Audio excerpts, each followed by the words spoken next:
বিসমিল্লাহির রহমানির রহিম। আজকে লাইভে আসছি স্থানীয় একটি বিষয় নিয়ে। ঢাকা মিরপুর 1 শাহ আলী থানাধীন চিড়িয়াখানা মেইন রোডের পাশে পৈতৃক সম্পত্তির উপরে দুইটি দোকান ঘর তৈরি করে, যে দোকান ঘর দুইটি একটি কুচক্রী মহল 5 আগস্টের পরে তাদের জবরদখলে নেওয়ার পায়তারা চালিয়ে যাচ্ছে। এ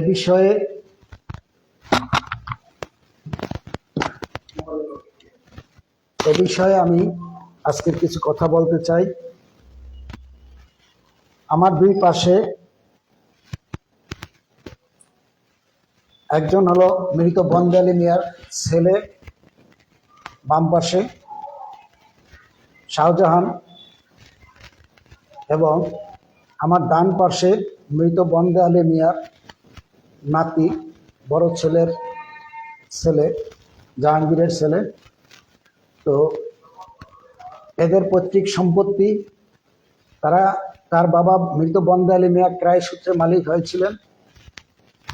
সরকার অধিগ্রহণ করার পরে তাদের প্রয়োজনীয় জায়গা নেওয়ার পরে যে জায়গা থাকে ওই জায়গার ভিতর থেকে 30% জায়গা বন্দে আলী মিয়া গং ক্রয় করে। এত বছর বন্দে আলী মিয়া মারা যাওয়ার পর থেকে বন্ধ করে দিয়েছেন, এবং দুইটি দোকান ঘর তাদের দখলে ছিল। তারা 2010 সালে দোকান ঘর করে এ পর্যন্ত ভোগ দখলে ছিল, আছে। তবে 5 আগস্টের পরবর্তীতে আওয়ামী সরকারের দোসর এবং অর্থ যোগানদাতা রেজাউল আমিন রাজু ও মোস্তাফিজুর রহমান মাসুম, এরা দুই বন্ধু। এই মোস্তাফিজুর রহমান মাসুম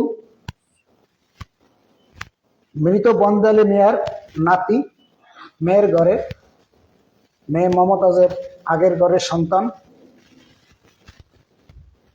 মেয়ে মমতাজের এরা দুই ভাই যেহেতু বাসে কাজ করত, সেহেতু তাদের দোকান দুটি দেখাশোনা রক্ষণাবেক্ষণ করার দায়িত্ব মৌখিকভাবে বোন মমতা বেগমকে দিয়েছিলেন।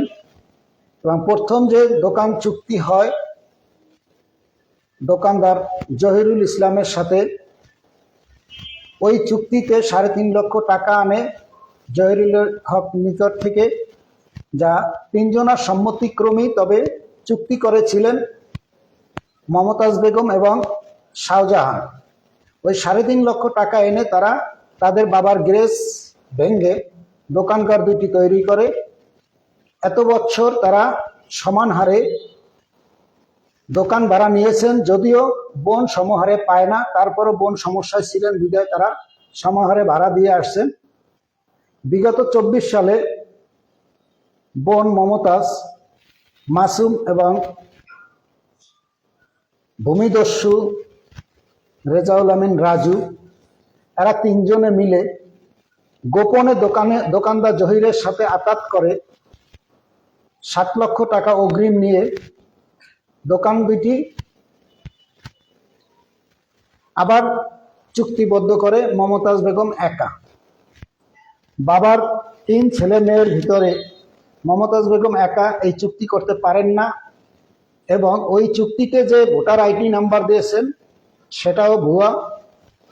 তার অরিজিনাল ভোটার আইডি নাম্বার এখন পর্যন্ত শাহ আলী থানা পুলিশও বের করতে পারেনি। এখন সে বাংলাদেশের নাগরিক কিনা এটাই সন্দেহ। যদি সে নাগরিক হয়ে থাকেন তাহলে তার চুক্তিপত্রে সঠিক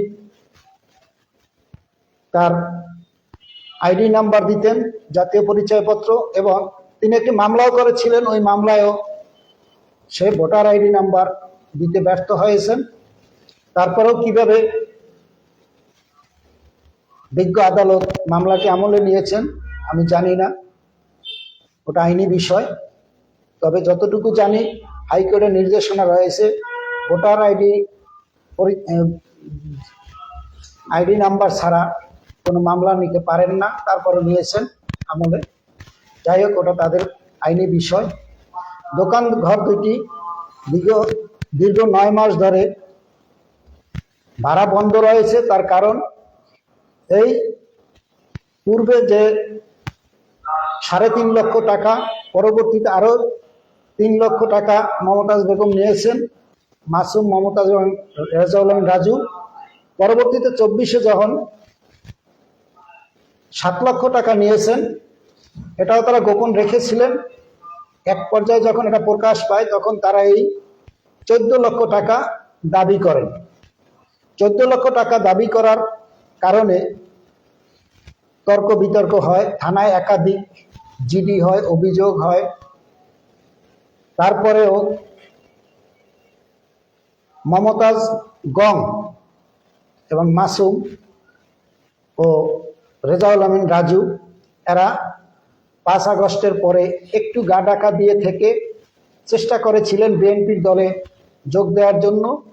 সেখানে ব্যর্থ হয় নির্বাচনের পূর্বে জামাতে ইসলামের সাথে যোগ দেয়। তবে তারা সাংগঠনিকভাবে জামাতে ইসলামে নাই, তারা শুধু নির্বাচনে জামাতে নির্বাচন করছে। এবং মাসুম, মোস্তাফিজুর রহমান মাসুম, এই শাহজাহানের ভাগ্নে, সে জামাতের এজেন্ট ছিল। এই সুবাদে বর্তমানে তারা মাসুম এবং রেজাউল আমিন রাজু জামাতের নাম বিক্রি করে তারা জবরদখলে রাখার চেষ্টা করতেছে এবং ভাড়া বন্ধ করে দিয়েছেন 2 ভাইকে। 2 ভাই এই ভাড়া নিয়েই তাদের সংসার চলে। আজকের 8-9 মাস ধরে ভাড়া বন্ধ করে দেওয়ার পরে যখন ওসি সাহেবের শরণাপন্ন হয়েছে উভয় পক্ষ, ওসি সাহেব তার রুমে থানায় বসে 3 ভাই বোনকে বলে দিয়েছেন, আপনারা 3 ভাই বোন একত্রে বসবেন, অন্য কোনো লোক থাকবে না, আপনাদের ছেলেপানও থাকবে না, আপনারা 3 ভাই বোন বসে মিলেমিশে যাবেন, কারণ কতদিন আপনারা বাঁচবেন। তিনি একটা ভালো ভূমিকা নিয়েছেন, এজন্য শাহ আলী থানা ভারপ্রাপ্ত কর্মকর্তাকে আমি ধন্যবাদ জানাই। ওসি সাহেবের সাথে মমতাজ বেগম ওয়াদা করে এসেছিলেন যে সামনে যেহেতু পবিত্র ঈদ উল ফিতর, ঈদের পরে আমরা 3 ভাই বোন একত্রে বসে আপনাকে জানাবো। কিন্তু ঈদের পরে মমতাজ বেগম আজ পর্যন্ত ওসি সাহেবের ফোন আর ধরেননি। ফোন না ধরার পরে ওসি সাহেব জামাতের এক নেতা পাপ্পু নামে ওই ভাইকে যখন দায়িত্ব দিয়েছিলেন, আজকের তাদের শেষ দিন, মাসুম আবার ওয়াদা করেছিলেন যে তার মামাদের সাথে, তার মায়ের সাথে শুক্রবারের ভিতরে একটা সমাধান করে দিবেন।